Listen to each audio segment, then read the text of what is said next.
सोचिए, रात के सन्नाटे में आप अकेले मोटरसाइकिल पर निकल रहे हों। सड़क के दोनों ओर घना जंगल और अचानक रास्ते के किनारे पर एक पुराना कब्रिस्तान आ जाए।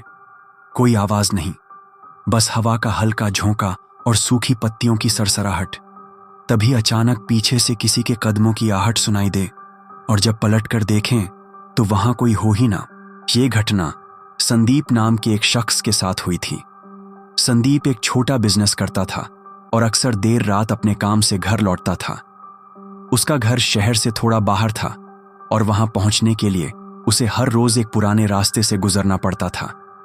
उस रास्ते पर एक पुराना कब्रिस्तान पड़ता था। गांव वाले कहते थे कि वहां रात को रुकना तो दूर, नजर डालना भी ठीक नहीं है। लेकिन संदीप, जैसा कि अक्सर शहर वाले करते हैं, इन बातों को अंधविश्वास मानकर हंसी में उड़ा देता था। उस रात भी करीब 11:30 बजे संदीप अपनी मोटरसाइकिल से लौट रहा था। आसमान में बादल थे और चांद बीच बीच में ही दिख रहा था। हवा थोड़ी ठंडी थी।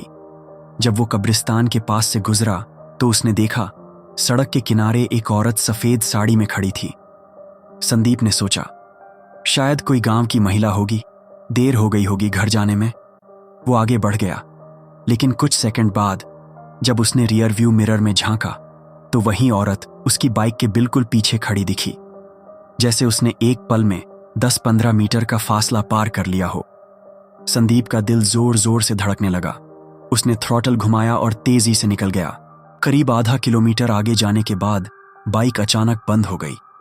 संदीप ने बार बार स्टार्ट करने की कोशिश की, मगर इंजन जैसे जाम हो गया था। चारों ओर गहरा अंधेरा, सिर्फ झींगुरों और रात के पंछियों की आवाज। वो बाइक से उतरा और मोबाइल की फ्लैशलाइट ऑन करके देख रहा था। तभी उसे कदमों की आहट सुनाई दी। धीरे धीरे, थक थक थक। उसका गला सूख गया। उसने पीछे मुड़कर देखा। वो औरत वहीं सफेद साड़ी में उसकी तरफ बढ़ रही थी। संदीप चीखना चाहता था, मगर आवाज गले से निकल ही नहीं रही थी। उसने तुरंत बाइक को धक्का दिया और किसी तरह स्टार्ट हो गई। जैसे ही उसने बाइक दौड़ाई, उसके कानों में एक ठंडी सी फुसफुसाहट आई। तू रोज यहां से गुजरता है, आज क्यों डर गया? संदीप उस रात किसी तरह घर पहुंचा। घर आते ही उसने दरवाजा बंद किया, लेकिन उसकी हालत इतनी खराब थी कि सीधे फर्श पर बैठ गया। अगले दिन उसने अपने दोस्तों को सारी घटना सुनाई। गांव के बुजुर्गों ने कहा, वो कब्रिस्तान 100 साल पुराना है। वहां एक औरत की लाश कभी सही से दफन नहीं हुई थी और तभी से उसकी आत्मा वहां भटकती है।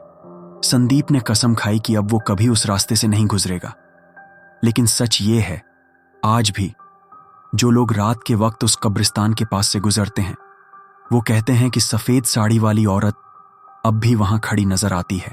तो दोस्तों, अगली बार जब भी आप देर रात सुनसान रास्ते से गुजरें और आपके रास्ते में कोई पुराना कब्रिस्तान पड़े, तो याद रखिए, जरूरी नहीं कि वहां सिर्फ मिट्टी और पत्थर हों। कभी कभी कोई आपकी मौजूदगी महसूस भी कर रहा होता है।